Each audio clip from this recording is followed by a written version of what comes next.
प्रतिलेखन संख्या 13। हाँ यस स्टार्ट। महोदय, निस्संदेह कि आज भी हम भले ही कई मुश्किलों का सामना कर रहे हों, फिर भी हम 1991 के उन दिनों जैसी स्थिति में नहीं हैं।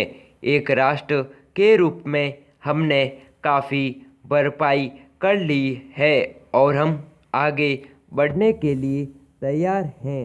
श्री राव के नेतृत्व के बिना यह संभव नहीं था। अब यह अटकल लगाना व्यर्थ और मूर्खतापूर्ण भी है कि कोई और नेता होता तो क्या कुछ ज़्यादा और बेहतर किया जा सकता था या नहीं। तथ्य यह है कि वही नेता थे जिनके कारण हम एक ऐसी स्थिति तक पहुंच गए हैं जो देश और उसकी तरक्की के लिए निरापद है। हम जिस अवधि से गुजरे हैं वह बहुत मुश्किल और हलचलपूर्ण थी। सोवियत संघ के पतन और विघटन से हमारी जो कुछ भी अंतर्राष्ट्रीय स्थिति थी उसका आधार ही खत्म हो गया था। ऐसा लगता है कि हमारे देश में कुछ लोग इस घटना को पूरा मतलब नहीं समझ पाए हैं। बेशक यह कम्युनिस्टों और आधुनिक समाजवाद के अन्य समर्थकों के लिए बेहद चिंता का विषय था।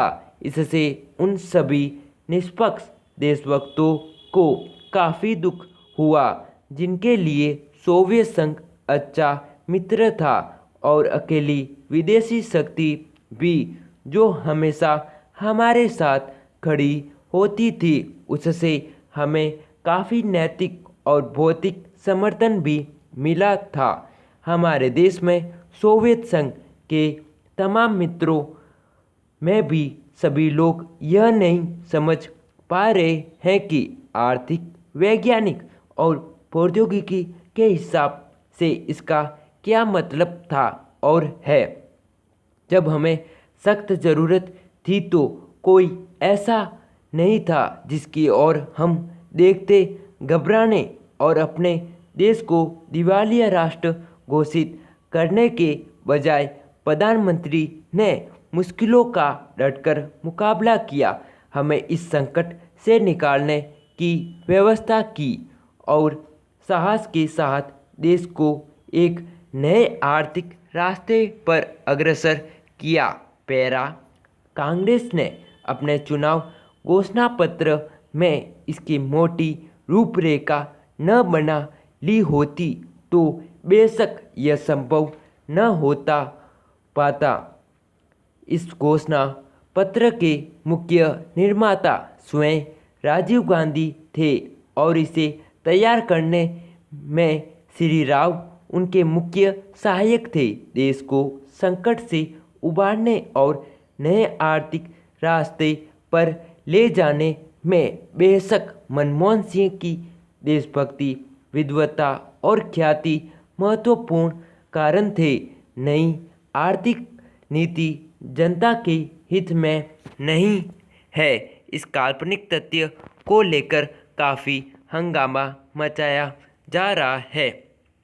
इसके उलट अगर इसे अपेक्षित ढंग से लागू नहीं किया जा रहा है तो इसकी वजह से यह है कि जनता के नाम पर हर तरह की आशंका और कारपोरेट मांगे पूरी की जा रही है। प्रधानमंत्री ने दो महत्वपूर्ण तरीकों से नई आर्थिक नीतियाँ बनाने के अपना योगदान दिया। इससे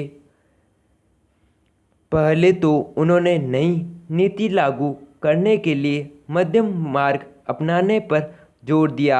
नए आर्थिक कार्यक्रम को लागू करने में उन्होंने जो दूसरा महत्वपूर्ण योगदान किया वह है इसके पक्ष में राष्ट्रीय सहमति बनाना।